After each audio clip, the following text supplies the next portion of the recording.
In the Impact segment tonight, income inequality and class warfare. It's a major theme for liberals in this country who say the American economy is not fair. Now, enter gazillionaire rapper Jay-Z. I don't really want to scare America, but the real problem is there's no middle class, right? So the gap between the have and have-nots is getting wider and wider. Let me just finish this point because I do want to scare them a little bit.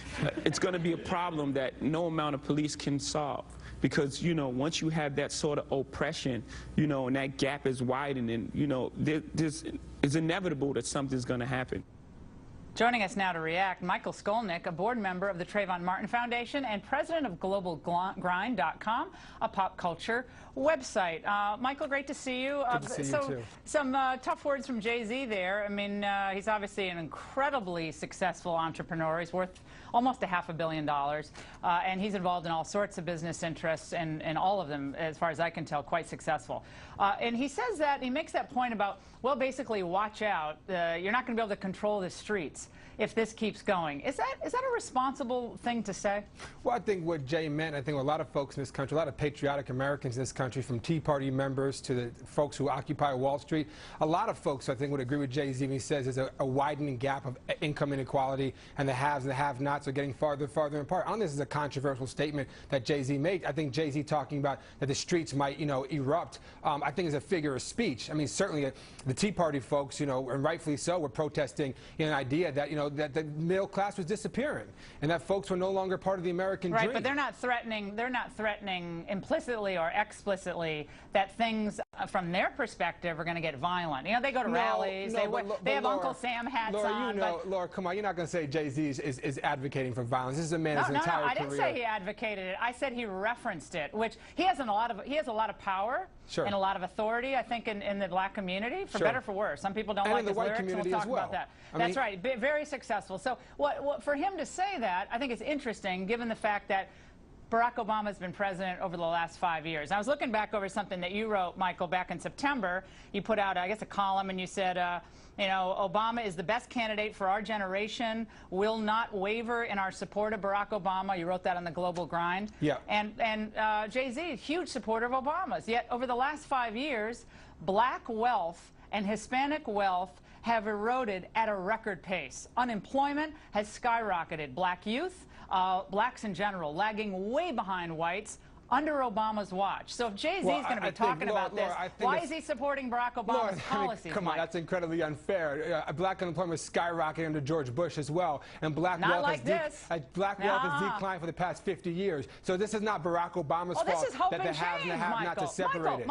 Michael, this is hope and change. You can't blame Bush 5 years into a presidency. No one's blaming Bush. We've had economic growth for 4.5 years. We've had job growth in this country for 4.5 years. For the first time, we're seeing black unemployment actually go down last month for the first time in years. We have had 93% of the jobs created in the last year, Michael, part-time jobs. You're not going to look someone in the eye, Laura, and tell us someone's unemployed, you don't have a job, it's just a part-time job, so good luck. Folks who are out of work would take anything they can get right now because they're struggling to get by. Michael, we're talking about income inequality. Absolutely. And I think he's right. I think we have a middle class that is eroding in this country. I agree with Jay-Z on that. So why are you worried about what Jay-Z said? Let's support him. No. Sadly, the person that he's supporting, and unwavering, your support is unwavering, his policies have really done nothing to spur the type of growth that will help everybody, black, white, Hispanic, everybody. Obviously, we're not going to, on the show in 30 seconds, figure out that problem. We're going to agree to disagree. I think Barack Obama has been a phenomenal president for this country. I think Barack Obama has done an incrable amount for the middle class and for black Americans and for Latino Americans as well. Honestly, I mean, you seem like a really nice guy. I mean, I don't want to jump on you here. But I'm honestly wanting to know, on what measure is Barack Obama a, quote, great president for America, especially black Americans? On just what metric? Well, let's talk about the Affordable Care Act. The Affordable Care Act is bringing 1 million young people who are into the healthcare system. Okay, wildly unpopular, but go ahead. Wildly unpopular amongst your viewers, but not wildly unpopular amongst my friends and amongst my generation. My generation is thrilled for the Affordable Care Act. My generation is finally getting someone who's going to look after them and making sure they're not left to the streets. No. So, okay. What else other than that? He ended 2 wars. He ended 2 wars, which my brothers and sisters are the ones who are fighting them and being killed in the front lines. So he's bringing home the truth, which we asked him to bring home. That's number two. He's asking for universal pre-K, which is a game changer in terms of education. How has that helped income inequality? You're losing my point. Jay-Z is arguing against income inequality. That's fine. Barack Obama's policies haven't bridged that gap. Absolutely, and I completely disagree. The hope are slogans. There are a lot of slogans, but no real hope. Barack Obama extended the middle-class tax cut and did not extend the tax cut for the wealthy. That helps economic inequality in this country. He's creating jobs. Didn't help at all. I'm sorry? Didn't help at all. It didn't help at all. I mean, that's just verifiably untrue. And by the way, nor does it help, Michael, when Jay-Z puts out songs like Holy Grail with the N-word, the S-word, the F-word. None of that helps anyone's inequality, income inequality, except Jay-Z's. You're not going to tell that Jay-Z doesn't help when 80,000 young kids across this country go and see him and Justin Timberlake every single day. You're not going to win that argument.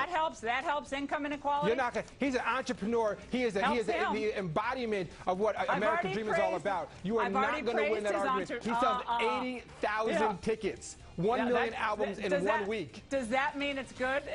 No, that means that young people look at him as a hero to them. You may not like him, but they love him. Inequality. And your I think kids he's love talented. He's wasting his talent. I appreciate it. Michael, great to see you.